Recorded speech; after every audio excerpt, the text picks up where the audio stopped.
ಎಲ್ರಿಗೂ ಶರಣು. ನಾನು ನಿಮ್ಮ ಸುದರ್ಶನ್ ಸಂಚಾರಿ. ನಿಮ್ಮೆಲ್ಲರಿಗೂ ಗೊತ್ತಿರೋ ಹಾಗೆ ನಾನು ಸೈಕಲಲ್ಲಿ ವರ್ಲ್ಡ್ ಟೂರ್ ಮಾಡ್ತಾ ಇದ್ದೀನಿ. ಇದು ನನ್ನ 9ನೇ ದೇಶ ಶ್ರೀಲಂಕಾ. ನಾನು ಇವಾಗ ಶ್ರೀಲಂಕಾದಲ್ಲಿ ಒಂದು ಅನುರಾಧಪುರ ಅಂತ ಒಂದು ಸ್ಥಳನ ನಿನ್ನೆ ಎಕ್ಸ್ಪ್ಲೋರ್ ಮಾಡಿದೆ. ನೀವು ನಿನ್ನೆ ವಿಡಿಯೋದಲ್ಲಿ ಅದನ್ನೆಲ್ಲ ನೋಡಿರ್ತೀರಾ. ನಾನು 2 ದಿವಸ ಉಳ್ಕೊಂಡಿದ್ದು ಇದೇ ಹಾಸ್ಟೆಲ್ನಲ್ಲಿ. ಈ ಹಾಸ್ಟೆಲ್ನಲ್ಲಿ ನಾನೊಬ್ನೇ, ಬೇರೆ ಇನ್ಯಾವ ಪ್ರಾಣಿನೂ ಇಲ್ಲ ಇಲ್ಲಿ. ನಾನೊಂದು ಬಿಟ್ಟರೆ ಒಂದು 2.5 ಟನ್ ಸೊಳ್ಳೆ ಇದಾವೆ. ಅವಂತೂ ಸೊಳ್ಳೆ ಅಂತೂ ಹಾಕೊಂಡು ಸರಿ ಕಡಿತವೆ. ಇನ್ನು ನಿಮ್ಗೆ ಹೇಳೋದು ಮರೆತುಬಿಟ್ಟಿದೆ. ನಂಗೆ ಕಾಲ್ಗೆ ನೋಡಿ ಇದು ಊದ್ಕೊಂಡ್ಬಿಟ್ಟಿದೆ, ಕಾಣಿಸಿದಲ್ವಾ? ಈ ಕಾಲು ನೋಡಿ ಎಷ್ಟೊಂದು ಊದ್ಕೊಂಡಿದೆ. ಇದಕ್ಕೇನು ಮಾಡಬೇಕು ಗೊತ್ತಾಗ್ತಿಲ್ಲ ನನಗೆ. ಅರ್ಜೆಂಟಾಗಿ ಅದಕ್ಕೆ ಸ್ವಲ್ಪ ಸ್ಕ್ಯಾನ್ಸ್ ಎಲ್ಲ ಮಾಡಿಸ್ಬಿಟ್ಟು ರಿಪೋರ್ಟ್ಸ್ ತಗೊಂಡು ಅದನ್ನ ನಾನು ವಿಚಾರಿಸ್ಬೇಕು ಅದ್ರ ಬಗ್ಗೆ. ಅದ್ರ ಹೊರತಾಗಿ ನಾನು ಇದೇ ಟೆಂಟಲ್ಲಿ ಉಳ್ಕೊಂಡಿದ್ದು. ನೋಡ್ತಾ ಇರ್ಬೋದು ಇದು ಎಷ್ಟು ದೊಡ್ಡದಿದೆ ಟೆಂಟ್ ಅಂತ. ಈ ಟೆಂಟಲ್ಲಿ ಇಬ್ಬರು ಮಲ್ಕೋಬೋದು. ಒಳಗಡೆ 2 ಬೆಡ್ ಇರುತ್ತೆ.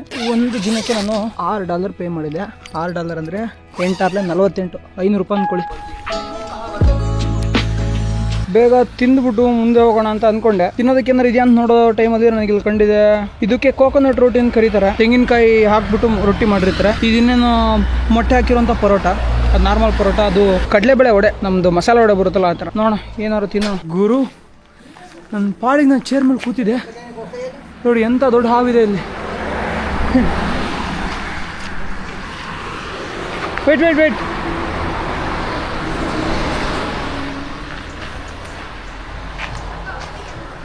No, uncle, wait. Shay. Hey, go.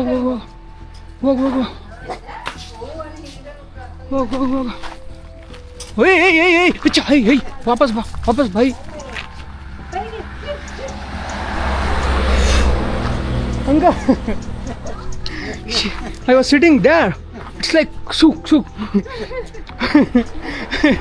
ಹತ್ತಿರದಲ್ಲೇ ಇದ್ದಂಥ ಆಸ್ಪತ್ರೆಗೆ ಹೋಗಿ ನನ್ನ ಕಾಲಿಗಾಗಿರುವಂತಹ ಗಾಯಕ್ಕೆ ಔಷಧಿಯನ್ನು ಹಾಕ್ಸ್ಕೊಂಡು ಬೆಳಗ್ಗೆಯಿಂದ ಸಂಜೆವರೆಗೂ ಸೈಕಲ್ನ ತುಳಿದು ಸಂಜೆ ಒಂದು ಬೌದ್ಧ ಆಶ್ರಮದಲ್ಲಿ ನಾನು ಆಶ್ರಯವನ್ನ ಪಡೆದೆ. ಅಲ್ಲಿರುವಂತಹ ಬೌದ್ಧ ಬಿಕ್ಕು ನನಗೆ ಚೆನ್ನಾಗಿ ಉಪಚಾರ ಮಾಡಿದ್ರು. ನಂತರದಲ್ಲಿ ನಾವಿಬ್ರು ಒಂದಿಷ್ಟು ಸಾಮಾಜಿಕ ವಿಷಯಗಳ ಬಗ್ಗೆ ಚರ್ಚೆ ಮಾಡಿದ್ವಿ. ಆಮೇಲೆ ಅಲ್ಲೇ ಮಲ್ಕೊಂಡಿದ್ದೆ. ಬೆಳಗ್ಗೆ ಎದ್ದು ನಾನು ಪುಲನರುವ ಕಡೆ ಹೊರಟೆ. ತುಂಬಾ ಜನ ಗಮನಿಸಿರ್ಬೋದು, ನಾನು ಅವಶ್ಯಕತೆ ಇಲ್ಲದರ ಕಡೆ ಜಾಸ್ತಿ ಹಣವನ್ನ ಖರ್ಚು ಮಾಡೋದಿಲ್ಲ. ಶ್ರೀಲಂಕಾದಲ್ಲಿ ಎಲ್ಲಾ ಆಸ್ಪತ್ರೆಗಳಲ್ಲಿ ಉಚಿತವಾಗಿ ವೈದ್ಯಕೀಯ ಸೇವೆಯನ್ನ ನೀಡಲಾಗುತ್ತೆ. ಇಲ್ಲಿ ಖಾಸಗಿ ಶಾಲೆ ಆಸ್ಪತ್ರೆಗಳ ಹಾವಳಿ ತುಂಬಾ ಕಡಿಮೆ ಇದೆ. ಇದು ಎಲ್ಲಾ ಸರ್ಕಾರಗಳ ಜವಾಬ್ದಾರಿ ಕೂಡ ಹೌದು. ಜನರಿಗೆ ಶಿಕ್ಷಣ ಮತ್ತು ಆರೋಗ್ಯವನ್ನ ಎಲ್ಲ ಸರ್ಕಾರಗಳು ಉಚಿತವಾಗಿ ಕೊಡಬೇಕು. ಆಗ ಮಾತ್ರ ಆ ದೇಶ ಮುಂದೆ ಬರೋದಕ್ಕೆ ಸಾಧ್ಯ. ನೀವು ಟಿವಿಗಳಲ್ಲಿ ನೋಡಿರ್ತೀರಾ ಶ್ರೀಲಂಕಾ ದೇಶ ಭಿಕ್ಷೆ ಬೇಡ್ತಿದೆ ಅಂತ. ನೀವಿಲ್ಲಿ ಗಮನಿಸ್ತಿರ್ಬೋದು, ಆಸ್ಪತ್ರೆಗಳಾಗ್ಲಿ, ರಸ್ತೆಗಳಾಗ್ಲಿ, ಶಾಲೆಗಳಾಗ್ಲಿ ಎಲ್ಲವೂ ತುಂಬಾ ಉತ್ತಮವಾಗಿದೆ.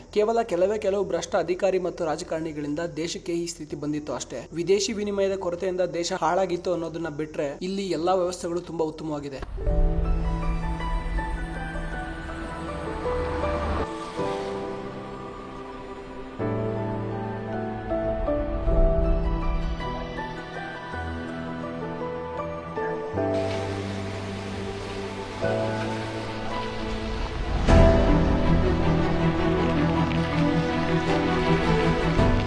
ವಿಡಿಯೋ ನೋಡಕ್ ಮೊದಲು ಎಲ್ಲರೂ ದಯವಿಟ್ಟು ಈ ವಿಡಿಯೋನ ಶೇರ್ ಮಾಡಿ. ನಾವು ಇವಾಗ ಶ್ರೀಲಂಕಾ ದೇಶದ ಪೊಲನರುವ ಅನ್ನುವಂಥ ಒಂದು ಊರಲ್ಲಿದ್ದೀವಿ. ಇದು ಶ್ರೀಲಂಕಾ ದೇಶದ 2ನೇ ರಾಜಧಾನಿ ಆಗಿತ್ತು. ಕ್ರಿಸ್ತಪೂರ್ವ 3ನೇ ಶತಮಾನದಿಂದ ಕ್ರಿಸ್ತಶಕ 10ನೇ ಶತಮಾನದವರೆಗೂ ಅನುರಾಧಪುರ ಈ ಸಾಮ್ರಾಜ್ಯದ ಶ್ರೀಲಂಕಾ ದೇಶದ ರಾಜಧಾನಿ ಆಗಿರುತ್ತೆ. ತದನಂತರದಲ್ಲಿ 10ನೇ ಶತಮಾನದಲ್ಲಿ ಚೋಳರು ದಾಳಿ ಮಾಡಿಬಿಟ್ಟು ಇವ್ರನ್ನ ದಕ್ಷಿಣಕ್ಕೆ ಓಡಿಸ್ತಾರೆ. ಇಲ್ಲಿರುವಂತಹ ರಾಜ ವಿಜಯಬಾಹು ಇಲ್ಲಿಂದ ಎಲ್ಲ ಜಾಗನ ಖಾಲಿ ಮಾಡಿಕೊಂಡು 10ನೇ ಶತಮಾನದಲ್ಲಿ ದಕ್ಷಿಣಕ್ಕೆ ಹೋಗ್ತಾರೆ. ದಕ್ಷಿಣಕ್ಕೆ ಹೋದ ನಂತರ ಇಲ್ಲಿ ಚೋಳರು ಹೊಸದಾಗಿ ಸಾಮ್ರಾಜ್ಯವನ್ನ ಸ್ಥಾಪನೆ ಮಾಡ್ತಾರೆ. ಸ್ಥಾಪನೆ ಅಂದ್ರೆ ಅವ್ರ ಸಾಮ್ರಾಜ್ಯನ ಎಕ್ಸ್ಟೆಂಡ್ ಮಾಡ್ತಾರೆ. ಇದನ್ನ ಆಡಳಿತ ಕೇಂದ್ರವಾಗಿ ಮಾಡ್ತಾರೆ. ಇವಾಗ ನಾನು ನಿಂತಿರೋದು ಆ ವಿಜಯಬಾಹು ಅವರು ಕಟ್ಟಿರುವಂತಹ ಒಂದು ಅರಮನೆಯಲ್ಲಿ. ಈಗ ಅರಮನೆ ನಾವು ನೋಡಕ್ ಏನು ಸಿಗಲ್ಲ, ಇಲ್ಲಿ ಬರೀ ಅವಶೇಷಗಳು ಮಾತ್ರ ಉಳಿದಿದೆ. ನೀವು ಸುತ್ತ ನೋಡ್ತಾ ಇರ್ಬೋದು.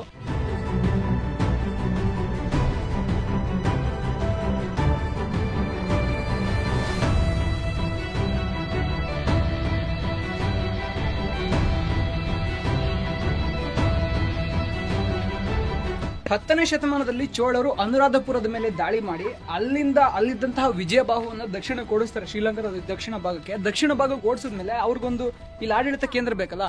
ಅನುರಾಧಪುರದಲ್ಲಿ ಬಹಳಷ್ಟು ಬುದ್ಧಿಸ್ಟ್ ಮಾನ್ಯುಮೆಂಟ್ಗಳಿರುತ್ತೆ. ಹಾಗಾಗಿ ಇವ್ರು ಏನ್ ಮಾಡ್ತಾರೆ ಅಂತಂದ್ರೆ ಇಲ್ಲಿ ಶಿವನ, ಅಂದ್ರೆ ಚೋಳರು ನಿಮ್ಗೆಲ್ಲರಿಗೂ ಗೊತ್ತಿರೋ ಹಾಗೆ ಶೈವರು ಅಂದ್ರೆ ಶಿವನ ಆರಾಧಕರಾಗಿರ್ತಾರಲ್ವಾ. ಸೊ ಅವ್ರಿಗೆ ಬೇಕಾದಂತಹ ದೇವಸ್ಥಾನಗಳನ್ನ ಕಟ್ಟೋದಕ್ಕೆ ಹೊಸದೊಂದು ಜಾಗವನ್ನ ಹುಡುಕ್ತಿರುವಾಗ ಅವ್ರ ಕಣ್ಣಿಗೆ ಈ ಜಾಗ ಬೀಳುತ್ತೆ. ಈ ಜಾಗ ಬಿದ್ದ ನಂತರ ಇಲ್ಲಿ ಬೇರೆ ಬೇರೆ ದೇವಸ್ಥಾನಗಳೆಲ್ಲ ಕಟ್ತಾರೆ. ನಾವು ಮುಂದೆ ಅದನ್ನೆಲ್ಲ ನೋಡ್ತೀವಿ. ನಾವು ಕೇವಲ ಅರಮನೆಯ ಗೋಡೆಗಳನ್ನಷ್ಟೇ ನೋಡಿದ್ರೆ ಒಂದೊಂದು ಗೋಡೆ 2-2 ಮೀಟರ್ ಅಗಲ ಇದೆ.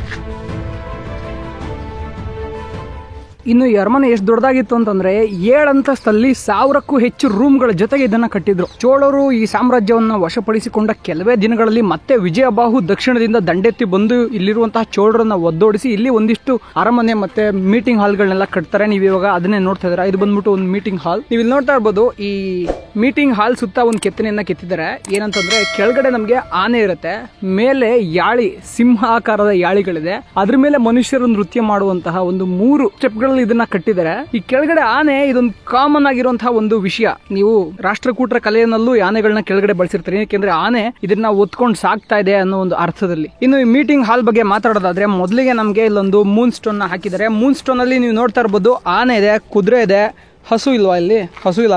ಮೊದಲನೇ ಹಂತದಲ್ಲಿ ಬಾತ್ಕೋಳಿದೆ, 2ನೇ ಹಂತದಲ್ಲಿ ಆನೆ ಇದೆ, 3ನೇ ಹಂತದಲ್ಲಿ ಕುದುರೆನ ಹಾಕಿದ್ದಾರೆ.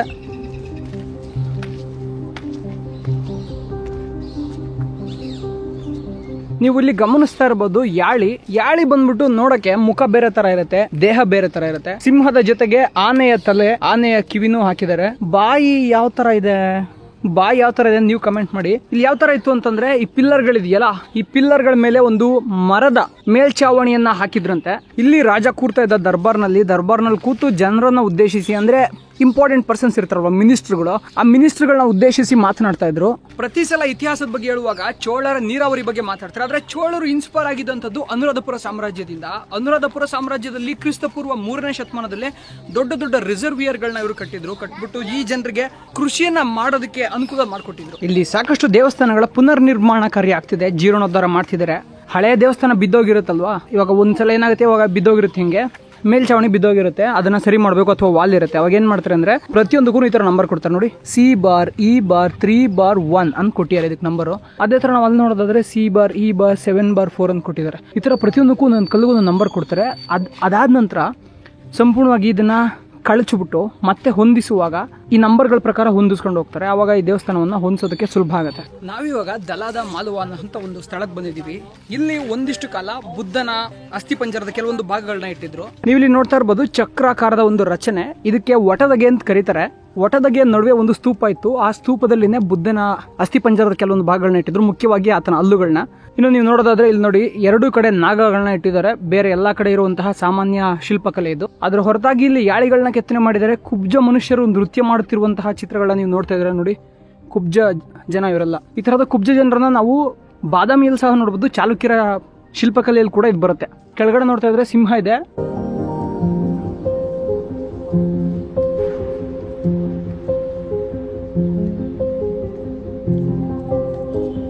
ಈ ಒಟದಗೆಯಲ್ಲಿ ಒಟ್ಟು 4 ಈ ರೀತಿಯ ಬುದ್ಧನ ವಿಗ್ರಹಗಳನ್ನ ಇಟ್ಟಿದ್ದಾರೆ. 4 ಬುದ್ಧನ ವಿಗ್ರಹಗಳು ಕೇಂದ್ರಕ್ಕೆ ವಿರುದ್ಧ ದಿಕ್ಕಿನಲ್ಲಿ, ಎಲ್ಲಾ ದಿಕ್ಕಿಗಳಿಗೂ ಒಂದೊಂದನ್ನ ಇಟ್ಟಿದ್ದಾರೆ. ಇನ್ನು ಈ ಒಟದಗೆಗೆ 4 ಕಡೆಗಳಿಂದ ಪ್ರವೇಶ ಇತ್ತು. 4 ಕಡೆಗಳಲ್ಲಿ ಜನ ಪ್ರವೇಶ ಪಡೆದ ನಂತರ ಮೊದಲನೇದಾಗಿ ಅವ್ರ ಕಣ್ಣಿಗೆ ಬೀಳ್ತಾ ಇದ್ದಿದ್ದು ಈ ಬುದ್ಧನ ವಿಗ್ರಹಗಳು. ನಾವೀಗ ನೋಡಲು ಹೋಗುತ್ತಿರುವುದು ಹೆಟದಗೆ. ಹೆಟದಗೆ ಅಂತಂದ್ರೆ 60 ಕಂಬಗಳು ಅಂತ ಅರ್ಥ. ಪುರಾಣಗಳ ಪ್ರಕಾರ ಇದನ್ನ 60 ಗಂಟೆಯಲ್ಲಿ ಕಟ್ಟಿದ್ದಾರೆ, ಹಾಗಾಗಿ ಇದನ್ನ ಹೆಟದಗೆ ಅಂತ ಕರೀತಾರೆ ಅಂತ ಹೇಳಿದ್ದಾರೆ. ಆದ್ರೆ 60 ಗಂಟೆಗಳಲ್ಲಿ ನಾನು ವಿಜ್ಞಾನಕ್ಕೆ ವಿರುದ್ಧವಾದದನ್ನು ನಂಬಲ್ಲ, ಹಾಗಾಗಿ ನಿಮ್ಗೆ ಅದನ್ನ ಹೇಳ್ತಾ ಇಲ್ಲ.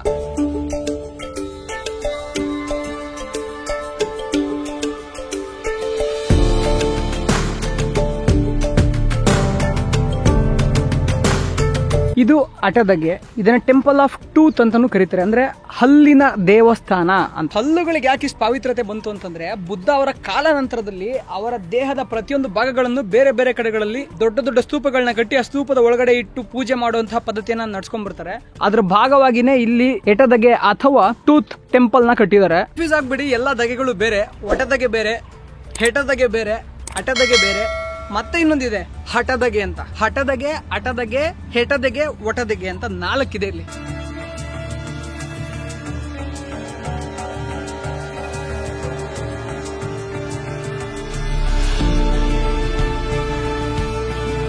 ನೀವಿಲ್ಲೇ ನೋಡ್ತಿದ್ರೆ ಇದನ್ನ ನಿಸ್ಸಾಕಲಟ ಮಂಟಪ ಅಂತ ಕರೀತಾರೆ. ಇದನ್ನ ನಿಸ್ಸಾಕ ಮಲ್ಲ ಅನ್ನೋ ಒಬ್ಬ ರಾಜ ಇದನ್ನ ನಿರ್ಮಾಣ ಮಾಡ್ತಾನೆ. ನೀವು ನೋಡ್ತಾ ಇದ್ರಲ್ಲ ಅಲ್ಲಿ ಕಂಬಗಳು ಸೊಳ್ಳಂಬಳೆ ಇದಾವೆ.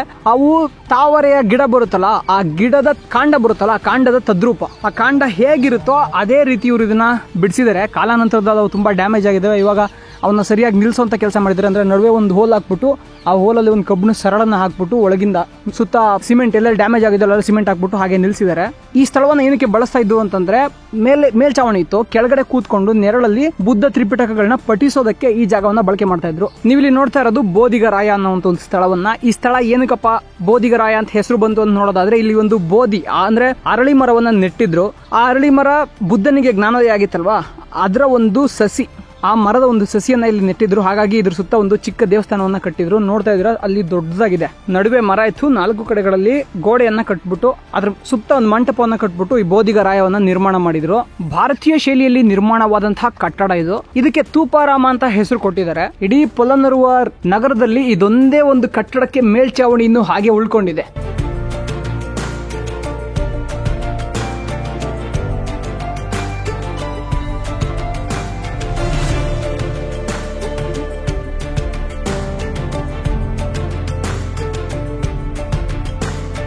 ಒಳಗಡೆ ಹಲವಾರು ಬುದ್ಧನ ವಿಗ್ರಹಗಳನ್ನ ಇಟ್ಟಿದ್ರು. ಇಲ್ಲಿ ಅತ್ಯಂತ ದೊಡ್ಡ ಬುದ್ಧನ ವಿಗ್ರಹ ಇತ್ತು, ಆದರೆ ಕಾಲಾನಂತರದಲ್ಲಿ ಬುದ್ಧನ ವಿಗ್ರಹ ಹಾಳಾಗಿ ಬಿದ್ದೋಗಿದೆ.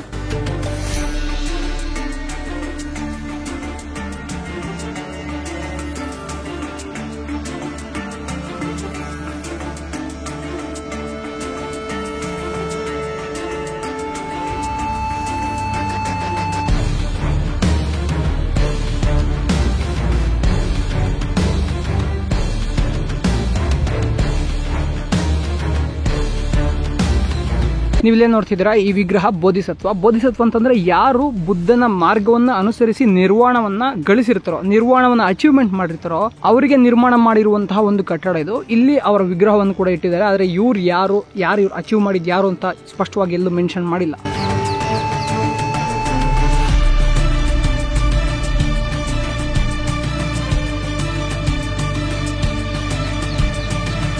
ನೀವು ಇಲ್ಲಿ ನೋಡ್ತಾ ಇರುವ ಒಂದು ಕಲ್ಲಿನ ಹೆಸರು ಗಲ್ಪೋತ ಅಂತ. ಗಲ್ಪೋತ ಅಂತಂದ್ರೆ ನಿಸ್ಸಾಕ ಮಲ್ಲ ರಾಜ ಇದ್ರಲ್ವಾ, ಆ ರಾಜರ ಸಾಧನೆಗಳನ್ನ ಇದ್ರ ಮೇಲೆ ಕೆತ್ತಿದ್ದಾರೆ. ಆ ರಾಜರ ಸಾಧನೆಗಳ ಜೊತೆಗೆ ನೀವು ಇಲ್ಲಿ ನೋಡ್ತಾ ಇರ್ಬೋದು ಯಾವ ರೀತಿಯಲ್ಲಿ ಧಾರ್ಮಿಕತೆಯ ಮಿಶ್ರಣ ಆಗಿದೆ ಅಂತ. ಇಲ್ಲಿ ಏನ್ ನೋಡ್ತಾ ಇದ್ದೀರಾ, ಇವರು ಲಕ್ಷ್ಮಿ, ಎರಡೂ ಪಕ್ಕದಲ್ಲಿ ಆನೆ ಇದೆ, ಗಜಲಕ್ಷ್ಮಿ. ಈ ಗಜಲಕ್ಷ್ಮಿಯನ್ನು ಸಹ ಇಲ್ಲಿ ಕೆತ್ತಿದ್ದಾರೆ. ಅಂದ್ರೆ ಈಗ ತುಂಬಾ ಜನ ಬೌದ್ಧ ಧರ್ಮೀಯರು ನಾನು ಸಾಮಾಜಿಕ ಜಾಲತಾಣಗಳಲ್ಲಿ ನೋಡುವಾಗ ಕೆಲವೊಂದನ್ನು ಅಪೋಸ್ ಮಾಡ್ತಾರೆ. ಆದರೆ ಮೊದಲಿಂದನೂ ನಾನು ಇಲ್ಲೆಲ್ಲ ನೋಡಿದ್ರೆ ನಿಮಗೆ ಕಾಣುತ್ತಲ್ವಾ ಗಜಲಕ್ಷ್ಮಿ ಇಲ್ಲಿಗೆ ಹೇಗೆ ಬಂದರು, 12ನೇ ಶತಮಾನದಲ್ಲಿ ಇದನ್ನು ಕಟ್ಟಿರೋದು. ಆವಾಗ ಇಷ್ಟೊಂದು ಜಗಳ ಇರಲಿಲ್ಲ ಅನ್ಸುತ್ತೆ. ಜಗಳ ಇತ್ತು, ಆದರೆ ಎರಡು ಕಲ್ಚರ್ಗಳು ಮಿಕ್ಸ್ಚರ್ ಆಗಿತ್ತು. ಅಂದರೆ ಇವ್ರು ಹೇಳೋ ಥರ ಸೆಪ್ರೇಟ್ ಆಗಿರಲಿಲ್ಲ. ಗಜಲಕ್ಷ್ಮಿಯನ್ನು ಬೌದ್ಧ ಧರ್ಮದಲ್ಲಿ ಕೂಡ ಪೂಜೆ ಮಾಡ್ತಾ ಇದ್ರು, ಶೈವರು ವೈಷ್ಣವರು ಸಹ ಪೂಜೆ ಮಾಡ್ತಾ ಇದ್ರು. ಅಂದರೆ ಭಾರತದಲ್ಲಿದ್ದಂತಹ 4 ಮತಗಳು ತಮ್ಮ ತಮ್ಮ ಕಲ್ಚರ್ಗಳನ್ನ ಶೇರ್ ಮಾಡ್ಕೊಂಡಿದ್ವು. ಗಜಲಕ್ಷ್ಮಿ ಶೈವ, ವೈಷ್ಣವ, ಜೈನ, ಬೌದ್ಧ 4 ಮತಗಳಲ್ಲಿ ಬರುವಂತಹ ಒಂದು ಕಾನ್ಸೆಪ್ಟ್. ಇನ್ನು ಈ ಕಲ್ಲನ್ನ ಮಿಹಿಂತಲೆಯಿಂದ ಎತ್ಕೊಂಡ್ ಬಂದಿರ್ತಾರೆ. ಇಲ್ಲಿಂದ 100 ಕಿಲೋಮೀಟರ್ ಆಗುತ್ತೆ. ಇಲ್ಲಿಂದ ಮಿಹಿಂತಲೆ 100 ಕಿಲೋಮೀಟರ್ ಆಗುತ್ತೆ. ಹೆಂಗ್ ಬಂದ್ರು 100 ಕಿಲೋಮೀಟರ್ ದೂರದಿಂದ ಇದನ್ನ ಒತ್ಕೊಂಡ್ ಬಂದಿರ್ತಾರೆ. ಆನೆಗಳನ್ನ ಬಳಸಿರ್ಬೋದು ಸಾಮಾನ್ಯವಾಗಿ. ನೀವು ಇಲ್ಲಿ ನೋಡ್ತಾ ಇರುವಂತಹ ಕಟ್ಟಡದ ಹೆಸರು ಸತ್ ಮಹಲ್ ಪ್ರಸಾದ ಅಂತ. ಇದನ್ನ 12ನೇ ಶತಮಾನದಲ್ಲಿ ನಿರ್ಮಾಣ ಮಾಡಲಾಗಿದೆ. ಇದನ್ನ ಕಟ್ಟಿಸಿದ ರಾಜನ ಹೆಸರು ಪರಾಕ್ರಮ ಬಾಹು ಅಂತ. ಈ ಕಟ್ಟಡ ಥಾಯ್ಲೆಂಡ್ ದೇಶದಲ್ಲಿರುವಂತಹ ವಾಟ್ ಕುಕುಟ್ ಸ್ತೂಪವನ್ನು ಹೋಲುತ್ತೆ.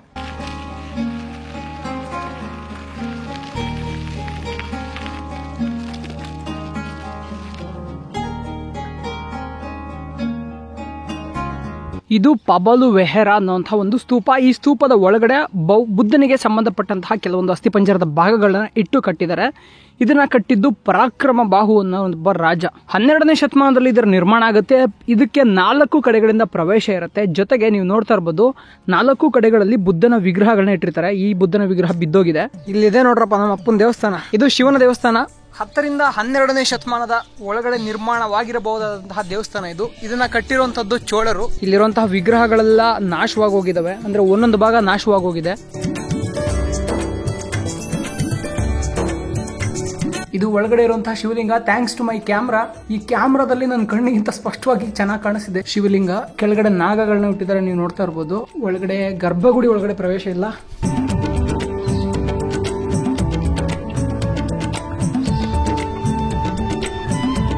ಇಲ್ಲೊಂದು ವಿಷ್ಣುವಿನ ದೇವಸ್ಥಾನವನ್ನ ಕಟ್ಟಿದ್ದಾರೆ. ಮತ್ತೆ ಇಲ್ಲಿರುವಂತಹ ಜನ ಇದನ್ನ ಪೂಜೆ ಮಾಡ್ತಿದ್ದಾರೆ. Even you follow Buddhism but still you worship Vishnu. Really? So great. ನೋಡ್ತಾ ಇದ್ದಾರೆ ಇಲ್ಲಿ ವಿಷ್ಣುವಿನ ವಿಗ್ರಹ. In India Indian Buddhist, they don't worship Vishnu. You Indian? Yeah, I came from India. Great. And One man? yes, solo. ಮತ್ತೆ ಅವ್ರು ನಂಗೂ ಹೂ ಹಿಡಿ ಅಂತ ಕೊಡ್ತಿದ್ದಾರೆ. ಓಕೆ.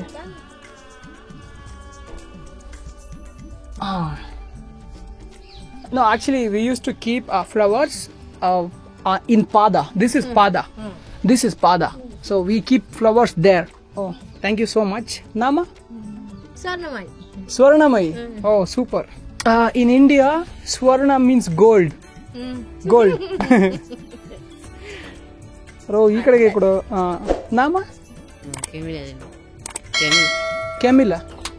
ಮಗೆ ನಾಮ ಸುದರ್ಶನ. I don't. ಓ, ಯುವರ್ ಡಾಟರ್. ಹಾಯ್.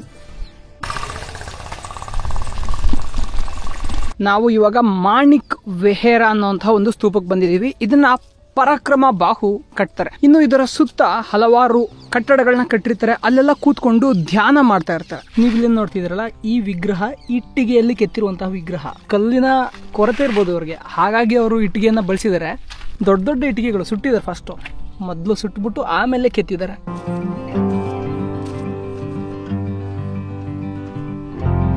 ನೀವು ಇಲ್ಲಿ ನೋಡ್ತಾ ಇರುವಂತಹ ಸ್ತೂಪದ ಎತ್ತರ 55 ಮೀಟರ್ ಇದೆ. ಇದಕ್ಕೆ ರಂಕೋತ್ ವಹೇರಾ ಅಂತ ಕರೀತಾರೆ. ಇದನ್ನ 12ನೇ ಶತಮಾನದಲ್ಲಿ ನಿಸ್ಸಾಕ ಮಲ್ಲ ಅನ್ನುವಂತಹ ರಾಜ ಕಟ್ಟಿರ್ತಾನೆ. ಎಲ್ಲಾ ಸ್ತೂಪಗಳ ತರ ಈ ಸ್ತೂಪದ ಒಳಗಡೆನೂ ಬುದ್ಧನ ಕೆಲವೊಂದಿಷ್ಟು ದೇಹದ ಭಾಗಗಳನ್ನ ಇಟ್ಟಿದ್ದಾರೆ. ಇದರ ವ್ಯಾಸ ಸುಮಾರು 550 ಮೀಟರ್ ಇದೆ. 550 ಮೀಟರ್ ವ್ಯಾಸದೊಂದಿಗೆ ಪೊಲನರ್ವದಲ್ಲಿರುವಂತಹ ದೊಡ್ಡ ಸ್ತೂಪಗಳಲ್ಲಿ ಇದು ಕೂಡ ಒಂದು ಅಂತ ಹೆಸರಾಗುತ್ತೆ. ಹತ್ತತ್ರ 900 ವರ್ಷಗಳಾದ್ರೂ ಸಹ ಇನ್ನು ಇವ್ರು ಕಟ್ಟಿರುವಂತಹ ಕಟ್ಟಡಗಳೆಲ್ಲ ಹಾಗೆ ಉಳ್ಕೊಂಡಿದೆ. ಇದು ಇವರಲ್ಲಿ ಇದ್ದಂತಹ ತಂತ್ರಜ್ಞಾನವನ್ನ ನಮಗೆ ತಿಳಿಸುತ್ತೆ. ಹೊರಗಡೆ ಕಟ್ಟಿರುವಂತಹ ಕಟ್ಟಡಗಳು, ಇಲ್ಲಿರುವಂತಹ ಸ್ತೂಪ, ಇದೆಲ್ಲವೂ ಸಿನ್ಹಳ ಮತ್ತು ತಮಿಳ್ ಆರ್ಕಿಟೆಕ್ಚರ್ ವಾಸ್ತುಶಿಲ್ಪದ ಮಿಶ್ರಣವಾಗಿದೆ. ನಾವು ಇವಾಗ ಪ್ರವೇಶ ಮಾಡ್ತಾ ಇರೋದು ಅಲಹನ ಪರಿವೇಹನ ಅನ್ನುವಂಥ ಒಂದು ಸ್ಥಳಕ್ಕೆ.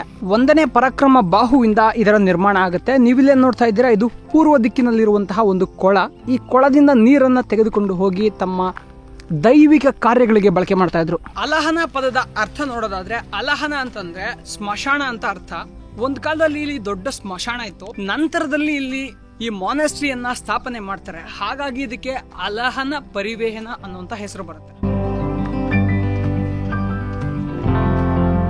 ನೀವು ಇಲ್ಲಿ ನೋಡ್ತಾ ಇರುವಂತದ್ದು ಒಂದು ಮಂಟಪ. ಇದಕ್ಕೆ ಹೇವಿಸಿ ಮಂಟಪ ಅಂತ ಕರೀತಾರೆ. ಇಲ್ಲಿ ಬೌದ್ಧ ಒಟ್ಟುಗಳು ಕೂತ್ಕೊಂಡು ಸಭೆ ಮಾಡ್ತಾ ಇದ್ದಂತ ಸ್ಥಳ. ಪಾಂ ಪಾಬಾಂ ಪಾಬಾಂ ಪಾವಾಂ.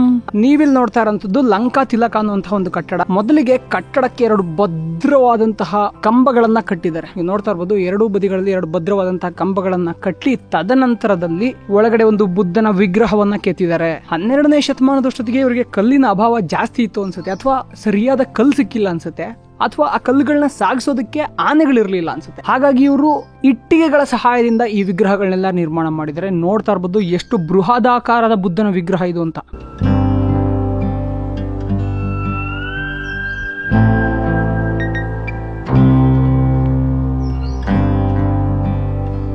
ಈ ಲಂಕಾ ತಿಲಕದ ಎದುರುಗಡೆನೆ ಒಂದು ಮಂಟಪ ಇತ್ತು.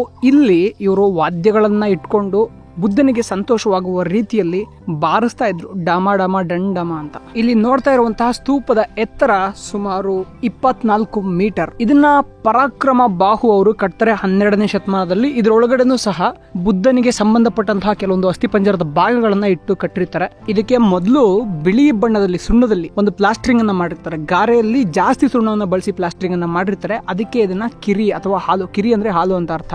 ಆ ಹಾಲಿನ ಬಣ್ಣದಲ್ಲಿ ಇದ್ದಂತ ಕಾರಣಕ್ಕಾಗಿ ಇದನ್ನ ಕಿರಿ ವೆಹೇರಾ ಅಂತ ಕರೀತಾರೆ.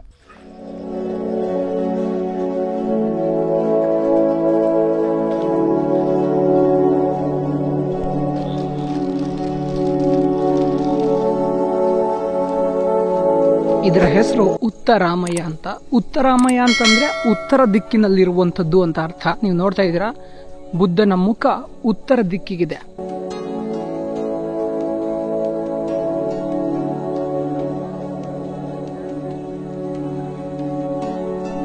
ಇದು ಸಹ ಪರಾಕ್ರಮ ಬಾಹು ಅನ್ನೋ ರಾಜನ ಕೈಚಳಕ. ಇಲ್ಲಿ ಒಟ್ಟು 3 ಭಾಗಗಳಾಗಿ ಕೆತ್ತನೆಯನ್ನ ಮಾಡಿದ್ದಾರೆ. ಅದರಲ್ಲಿ 2 ಗೌತಮ ಬುದ್ಧ ಅವರು ಕುಳಿತು ಧ್ಯಾನ ಮಾಡ್ತಾ ಇರುವಂತಹ ಒಂದು ವಿಗ್ರಹಗಳು. ಇದು ನಿಂತಿರುವಂತಹ ವಿಗ್ರಹ, ಇನ್ನೊಂದು ಮಲಗಿರುವಂತಹ ವಿಗ್ರಹ. 2 ಕುಳಿತು ಧ್ಯಾನ ಮಾಡುವಂತಹ ವಿಗ್ರಹ. ಒಟ್ಟು 4 ವಿಗ್ರಹಗಳಿದೆ.